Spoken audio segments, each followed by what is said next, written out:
जाग उठे हैं विष्णु भगवान, अब पूरे होंगे सबके अरमान। श्री हरि विष्णु का नाम लो हर दिन, खुशियों से भर जाए सबका जीवन। राधे राधे हरे कृष्णा प्रिय माताओं बहनों, आप सभी को देव उठनी एकादशी व्रत की हार्दिक शुभकामनाएं। देव उठनी एकादशी को न केवल प्रबोधनी एकादशी अपितु देवोत्थान एकादशी के नाम से भी जाना जाता है। इस एकादशी का महात्म्य अन्य सभी एकादशी व्रतों की तुलना में अत्यंत ही महत्वपूर्ण माना जाता है, क्योंकि यह एकादशी 4 माह तक चले चातुर्मास की समाप्ति का प्रतीक मानी जाती है। पौराणिक मान्यतानुसार यह वह शुभ तिथि है जब जगत के पालनहार भगवान श्री हरि विष्णु अपनी 4 महीने की लंबी योग निद्रा से जागृत होते हैं और पुनः सृष्टि का कार्यभार संभालते हैं। इसी तिथि पर शालिग्राम रूपी भगवान विष्णु और माता तुलसी का मंगलमय विवाह और पूजन संपन्न होता है। यह विश्वास किया जाता है कि भगवान विष्णु आषाढ़ मास के शुक्ल पक्ष की एकादशी को क्षीर सागर में शयन के लिए चले जाते हैं, जिसे देवशयनी एकादशी कहते हैं। और ठीक 4 माह बाद कार्तिक मास के शुक्ल पक्ष की एकादशी तिथि यानी कि देव उठनी एकादशी पर अपनी योग निद्रा को त्याग कर जागृत अवस्था में आते हैं। भगवान के जागृत होने के साथ ही समस्त प्रकार के विवाह, गृह प्रवेश, मुंडन संस्कार तथा अन्य शुभ कार्य और मांगलिक कार्यों की पुनः शुरुआत हो जाती है, क्योंकि श्री हरि विष्णु के जागृत होने पर किए गए ये सभी कर्म अत्यधिक फलदायी और सिद्धिकारक माने जाते हैं।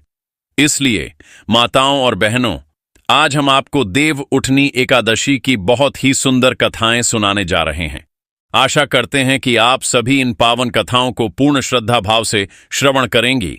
जगत जननी माता लक्ष्मी और सृष्टि के संचालक भगवान श्री हरि विष्णु की असीम कृपा दृष्टि आप सभी के जीवन पर सदा बनी रहे।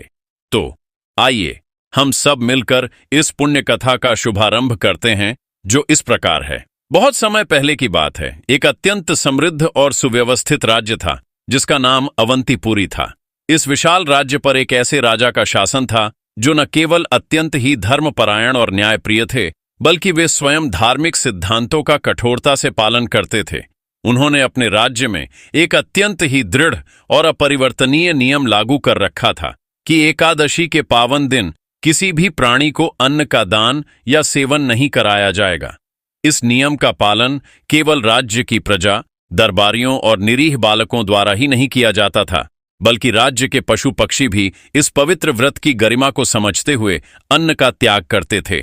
एकादशी के दिन संपूर्ण राज्य में केवल फलाहार ही दिया जाता था, जिससे व्रत की महिमा अक्षुण्ण बनी रहे और सभी लोगों का मन निर्मल, शुद्ध तथा पवित्र बना रहे। इसीलिए सभी निवासी, बड़े हों या छोटे, केवल फलाहार करते थे और अन्न का त्याग करते हुए अपना एकादशी का दिन भगवान की पूजा, उपासना और दिव्य चिंतन में व्यतीत करते थे। एक समय की बात है, उस धर्मनिष्ठ राज्य में एक दूर देश का थका हारा यात्री आया। उसे तत्काल धन की आवश्यकता थी, अतः उसने राजा के समक्ष उपस्थित होकर अत्यंत विनम्रता से विनती की, हे महाराज, कृपा करके मुझे आपके राज्य दरबार में कोई काम पर रख लें, जिससे मैं अपनी आजीविका चला सकूं। राजा ने उसकी दीन दशा को समझा और उसकी बात सुनकर कहा, तुम्हें काम पर अवश्य रखा जा सकता है, लेकिन तुम्हें एक मूलभूत शर्त स्वीकार करनी होगी। इस राज्य में एकादशी के दिन अन्न का सेवन वर्जित है, केवल फलाहार ही किया जाएगा। यात्री ने कुछ क्षण गहन सोच विचार किया, परंतु चूंकि उसे धन की सख्त जरूरत थी, इसलिए उसने इस कठिन शर्त को स्वीकार कर लिया और राजा ने उसे सहर्ष अपनी नौकरी पर रख लिया। कुछ समय पश्चात जब एकादशी का शुभ दिन आया, तो उस यात्री को नियमानुसार फलाहार का भोजन दिया गया, किंतु फलाहार करने के उपरांत भी उसकी क्षुधा शांत नहीं हुई। भूख से व्याकुल होकर वह यात्री राजा के समक्ष जाकर अत्यंत कातर स्वर में प्रार्थना करने लगा, हे महाराज, यह फलाहार मेरी भूख मिटाने में असमर्थ है, मेरा पेट इससे नहीं भरेगा, कृपा करके मुझे अन्न प्रदान करें, अन्यथा मैं तीव्र भूख से अपने प्राण त्याग दूंगा। राजा ने उसे पूर्व में बताई गई शर्त की कठोरता से याद दिलाई, परंतु वह व्यक्ति अपनी मांग पर अडिग रहा। अंततः राजा का हृदय उस व्याकुल यात्री पर दया से भर आया और धर्म के नियम को क्षण भर के लिए शिथिल करते हुए राजा ने उसे अन्न प्रदान कर दिया। वह यात्री अत्यंत खुशी खुशी भोजन सामग्री लेकर निकट की नदी के तट पर भोजन पकाने के लिए चला गया। नदी तट पर पहुंचकर उसने पहले विधिपूर्वक स्नान किया और फिर पवित्र भाव से भोजन तैयार करने लगा। भोजन पूर्ण रूप से तैयार हो जाने पर उसने 2 थालियां में भोजन परोसा और संपूर्ण भक्तिभाव के साथ भगवान को अत्यंत प्रेम से पुकारना शुरू किया। हे भगवान, हे मेरे आराध्य, आइए, भोजन तैयार है। आश्चर्य की पराकाष्ठा यह थी कि उसकी इस निश्चल आस्था और प्रेमपूर्ण आह्वान पर सृष्टि के पालनहार स्वयं भगवान श्री हरि विष्णु चतुर्भुज रूप में पीतांबर धारण किए हुए वहां प्रकट हो गए। उन्होंने उस भक्त यात्री के साथ बैठकर अत्यंत प्रेम पूर्वक भोजन किया। भोजन समाप्त होने के पश्चात भगवान अंतर ध्यान हो गए और वह सौभाग्यशाली व्यक्ति अपने काम पर लौट आया। अगली एकादशी के आगमन पर वह व्यक्ति पुनः राजा के पास जाकर बोला, महाराज, कृपा करके मुझे इस बार दुगुना अन्न दें। पिछली एकादशी को मैं भूखा ही रह गया था। राजा ने विस्मित होकर भौहें चढ़ाकर इसका कारण पूछा। तब उसने बताया, महाराज, मैं अकेला भोजन नहीं करता हूं, मेरे साथ तो स्वयं भगवान भी भोजन करने आते हैं, इसलिए हमें दोनों के लिए अन्न की आवश्यकता है। राजा को यह सुनकर घोर आश्चर्य हुआ और उन्हें तनिक भी विश्वास नहीं हुआ। उन्होंने कहा, यह असंभव है। यह कैसे हो सकता है कि साक्षात भगवान तुम्हारे साथ भोजन करे? मैं तो इतनी भक्ति और इतने कठोर व्रत करता हूं, पर भगवान ने कभी मुझे दर्शन नहीं दिए। वह यात्री अत्यंत विनम्रता से बोला, महाराज, यदि आपको मेरी बात पर विश्वास नहीं हो रहा है तो आप स्वयं चलकर अपने नेत्रों से यह अद्भुत दृश्य देख सकते हैं। राजा ने यह सुनकर अपनी सहमति दे दी और अगले एकादशी के दिन वह यात्री के साथ नदी तट पर पहुंचे तथा एक विशाल पेड़ के पीछे छिपकर बैठ गए। उस व्यक्ति ने भोजन पकाया और फिर पूरे भाव से भगवान को पुकारने लगा, परंतु इस बार भगवान ने प्रकट होने में विलंब किया। यात्री ने बार बार बड़े ही आतुरता से भगवान को पुकारा, लेकिन भगवान नहीं आए। अंत में उसने अत्यंत भावुक और विवश होकर कहा, हे मेरे प्राणनाथ, हे भगवान, यदि आप नहीं आए तो मैं इसी क्षण इस नदी में कूदकर अपने प्राण त्याग दूंगा। उसकी यह अनन्य और अडिग भक्ति देखकर भगवान श्री हरि शीघ्र ही प्रकट हो गए और उसे प्राण त्यागने से रोक लिया। उन्होंने उसके साथ प्रेम पूर्वक भोजन किया और खा पीकर अंत में उस परम भक्त को अपने दिव्य विमान में बिठाकर अपने परम धाम वैकुंठ ले गए। राजा ने अपनी आंखों से यह अलौकिक दृश्य देखकर गहन अनुभूति की और यह महसूस किया कि व्रत, उपवास और बाहरी पूजा पाठ का वास्तविक लाभ और फल तभी प्राप्त होता है जब मन सच्चे प्रेम, निस्वार्थ भाव और शुद्धता से भगवान का स्मरण करे। बाहरी आडंबर और दिखावे से भगवान कभी प्रसन्न नहीं होते। राजा को इस घटना से महान ज्ञान प्राप्त हुआ और वह भी अब एकादशी व्रत को केवल रीति रिवाजों के लिए नहीं बल्कि सच्चे मन और अंतरात्मा की शुद्धि के लिए करने लगा। उसके मन की शुद्धि हुई और अंत में उसने भी स्वर्ग तथा परमधाम की प्राप्ति की। मित्रों, यह कथा हमें यह सारगर्भित शिक्षा देती है कि भगवान को प्रसन्न करने के लिए मन का निर्मल और निस्वार्थ प्रेम सबसे अधिक आवश्यक है। केवल बाहरी पूजा पाठ और कठोर व्रत तभी सार्थक होते हैं जब हमारे भीतर की भावनाएं सच्ची, शुद्ध और समर्पित हों। अब चलिए सुनते हैं देवउठनी एकादशी की दूसरी कथा। प्राचीन समय की बात है। एक अत्यंत पराक्रमी और धर्मपरायण राजा कुशावती नामक नगरी में राज्य किया करता था। उसका राज्य सुख, शांति और विपुल समृद्धि का साक्षात प्रतीक माना जाता था। राजा के साथ ही वहां की संपूर्ण प्रजा भी धर्मनिष्ठ और कर्तव्यपरायण थी।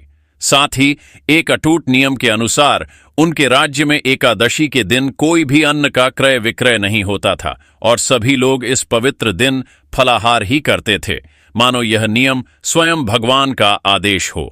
एक दिन सृष्टि के पालक भगवान विष्णु ने राजा की अडिग भक्ति और धर्मपरायणता की गहन परीक्षा लेने का विचार किया।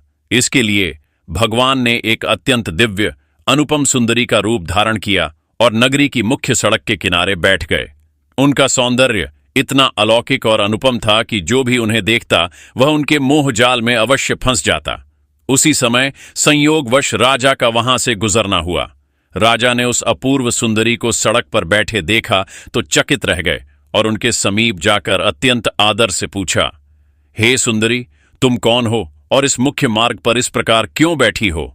भगवान विष्णु सुंदरी के मोहक रूप में कोमल वाणी में बोले, हे राजन, मैं निराश्रित हूं। इस नगर में मेरा कोई परिचित या आश्रयदाता नहीं है जिससे मैं सहायता मांग सकूं। राजा उसकी स्थिति पर तत्काल द्रवित हो गए और उसके अप्रतिम सौंदर्य से मोहित होकर राजा ने तुरंत यह प्रस्ताव किया, तुम मेरे साथ महल में चलो, मैं तुम्हें अपनी रानी के रूप में सम्मान दूंगा और तुम्हारे जीवन का पालन पोषण करूंगा। उस सुंदरी ने मंद मंद मुस्कुराते हुए कहा, राजन, मैं आपकी यह बात मानने को तैयार हूं, किंतु इसके लिए आपको कुछ अत्यंत कठोर शर्तें माननी होंगी। राजा ने उत्सुकतावश पूछा, कैसी शर्तें? सुंदरी ने गंभीरता से कहा, पहली शर्त यह है कि आप अपने राज्य का संपूर्ण अधिकार और शासन भार मुझे सौंप देंगे, और दूसरी शर्त यह है कि राज्य पर पूर्ण शासन मेरा होगा। जो भी मैं भोजन बनवाऊंगी आपको वही ग्रहण करना होगा।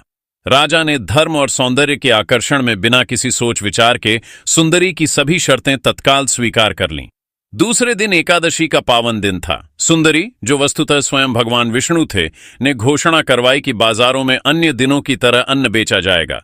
उन्होंने अपनी माया शक्ति से महल में मांस, मछली और विभिन्न प्रकार के निषिद्ध भोग्य पदार्थ बनवाए और स्वयं राजा के समक्ष परोस दिए। इन सब निंदनीय चीजों ने राजा को गहरे असमंजस में डाल दिया। उन्होंने अत्यंत दुख के साथ निवेदन किया, हे रानी, आज एकादशी का पवित्र दिन है और इस दिन इस तरह मांस, मदिरा और निषिद्ध भोज्य पदार्थों का सेवन मैं नहीं कर सकता। तब सुंदरी ने उसे उसकी पूर्व में स्वीकार की गई शर्तें याद दिलाईं और अत्यंत कठोरता से कहा, या तो तुम यह भोजन करोगे या फिर मैं तुम्हारे बड़े राजकुमार का सिर काट लूंगी। इस संकट की अति कठिन घड़ी में राजा अत्यंत दुखी और हताश हो गए। उन्होंने अपनी यह विकट समस्या अपनी बड़ी रानी को बताई। बड़ी रानी ने राजा को सांत्वना देते हुए धर्म का मार्ग सुझाया। महाराज, धर्म की रक्षा करें और उसे बड़े राजकुमार का सिर दे दें। पुत्र तो फिर से प्राप्त हो सकता है, किंतु धर्म की हानि नहीं होनी चाहिए। उसी समय बड़ा राजकुमार खेलकर महल में आया और अपनी माता को दुखी देखकर उसने तत्काल इसका कारण पूछा। उसकी मां ने उसे पूरी सच्चाई से अवगत कराया। धर्मपरायण राजकुमार ने अपनी माता से कहा, माता, मैं अपने पिताजी के धर्म की रक्षा के लिए अपना सिर देने को सहर्ष तैयार हूं। मेरे जीवन से अधिक धर्म की रक्षा अनिवार्य है। राजा के मन में पुत्र मोह और धर्म के प्रति प्रेम, इन दोनों के बीच गहन संघर्ष चल रहा था, परंतु अंततः उन्होंने अपने पुत्र का सिर देने का मन बना लिया।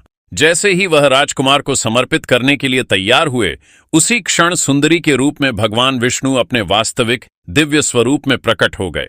उन्होंने मुस्कुराते हुए कहा, राजन, यह सब केवल आपकी धर्मनिष्ठा की परीक्षा थी और आप इस कठिन परीक्षा में पूर्ण रूप से सफल हुए हैं। भगवान विष्णु ने प्रसन्नता व्यक्त करते हुए कहा, राजन, तुम्हारी निष्ठा और अनन्य भक्ति से मैं अत्यंत प्रसन्न हूं। तुम मुझसे कोई भी वर मांग लो। राजा ने तत्काल भगवान के चरणों में नतमस्तक होकर कहा, हे भगवान, आपके साक्षात दर्शन से ही मेरे जीवन का उद्धार हो गया है। मुझे और कुछ नहीं चाहिए। अगर आपको कुछ देना ही है तो कृपया हमारे नगरवासियों का कल्याण करें और उन्हें अपनी भक्ति प्रदान करें। भगवान विष्णु ने प्रसन्न होकर उन्हें आशीर्वाद दिया। उसी समय आकाश से एक दिव्य विमान उतर आया। राजा ने अपना संपूर्ण राज्य अपने धर्मनिष्ठ पुत्र को सौंप दिया और भगवान के साथ उस विमान में बैठकर वैकुंठ धाम को प्रस्थान कर गए। इस प्रकार राजा ने अपनी धर्मपरायणता, कर्तव्यनिष्ठा और अनन्य भक्ति का परिचय दिया और परम धाम को प्राप्त किया। बोलिए मित्रों, श्री हरि विष्णु भगवान की जय। अब सुनते हैं तुलसी विवाह की कथा। शिव महापुराण में विस्तार से वर्णन मिलता है कि प्राचीन काल में दैत्यों का एक अत्यंत प्रतापी राजा था जिसका नाम दंभ था। वह भगवान विष्णु का परम भक्त था, लेकिन उसे संतान का सुख प्राप्त नहीं था। संतान की प्राप्ति के लिए उसने शुक्राचार्य को अपना गुरु माना और उनके मार्गदर्शन में वह पुष्कर सरोवर पर जाकर भगवान शिव जी की घोर तपस्या करने लगा। साथ ही साथ वह श्री कृष्ण मंत्र का भी निरंतर जाप करने लगा। उसकी घोर और अडिग तपस्या से प्रसन्न हो शिव जी ने उसे संतान प्राप्ति का वरदान दिया और भगवान विष्णु ने उसे अजय कृष्ण कवच प्रदान किया। कहा जाता है कि दंभ के पुत्र का जन्म भगवान शिव के तेज से हुआ था। कुछ समय बाद राजा दंभ के यहाँ एक अत्यंत तेजस्वी पुत्र का जन्म हुआ। यह बालक आगे चलकर जालंधर के नाम से एक पराक्रमी राजा बना और इसकी राजधानी का नाम जालंधर नगरी रखा गया। दंभ ने अपना अमूल्य कृष्ण कवच अपने पुत्र जालंधर को प्रदान कर दिया। इस प्रकार जालंधर ने भी अपने पिता के पद चिन्हों पर चलते हुए कठोर तप करने का निर्णय लिया। उसने ब्रह्मा जी को प्रसन्न करने के लिए तपस्या की और उनके आशीर्वाद से अमृता का वरदान प्राप्त कर लिया। ब्रह्मा जी ने उसे यह वरदान दिया कि कोई भी देवता, यहां तक कि इंद्र भी, उसका वध नहीं कर सकेगा। इसके अतिरिक्त ब्रह्मा जी ने उसे सलाह दी कि वह बद्री वन जाकर तपस्या कर रही धर्मध्वज की पुत्री तुलसी से विवाह कर ले। ब्रह्मा जी के निर्देशानुसार जब जालंधर विवाह के योग्य हुआ तो दैत्यराज की कन्या वृंदा का विवाह जालंधर से संपन्न हुआ। जालंधर ने तुलसी से विवाह किया और दोनों अपने जीवन को अत्यंत प्रेम पूर्वक व्यतीत करने लगे। जालंधर के पास अमृता का वरदान था और साथ ही भगवान श्री कृष्ण का कवच भी था। इस कारण उसकी शक्ति असीम और अद्वितीय थी। जालंधर एक क्रूर महाअसुर था जो सदा ही अपनी सत्ता के मद में चूर रहता था। विवाहित होने के बाद भी एक समय उसने माता लक्ष्मी को पाने की कामना से देवताओं से भीषण युद्ध करने का निर्णय लिया। उसने अपने पूरे बल और संपूर्ण सेना के साथ युद्ध आरंभ किया। देवताओं और असुरों के बीच यह भीषण युद्ध बहुत लंबे समय तक चला।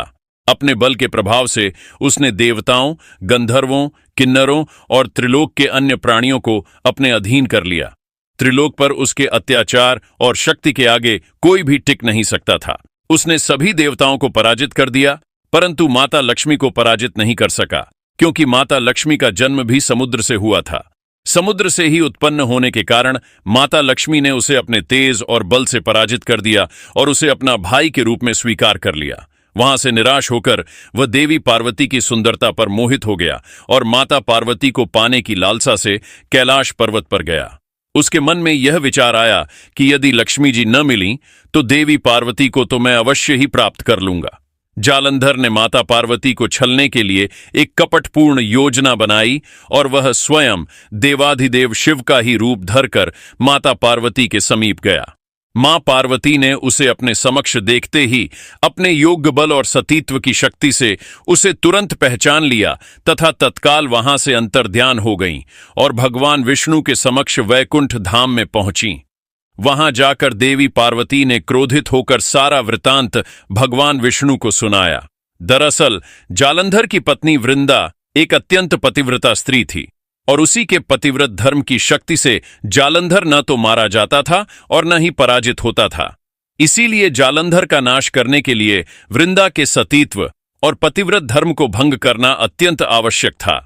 इधर जालंधर की बढ़ती हुई शक्ति से भयभीत होकर सभी देवता ब्रह्मा जी के पास गए और उनसे इस समस्या के समाधान का उपाय पूछा। ब्रह्मा जी ने देवताओं को भगवान विष्णु के पास जाने का सुझाव दिया। भगवान विष्णु ने स्थिति को समझा और बताया कि जालंधर का वध केवल भगवान शिव के त्रिशूल से ही संभव है। अतः सभी देवता भगवान शिव के पास गए और उनसे सहायता मांगी। भगवान शिव ने उनकी सहायता का आश्वासन दिया और अपने एक गण चित्ररथ को जालंधर के पास दूत बनाकर भेजा।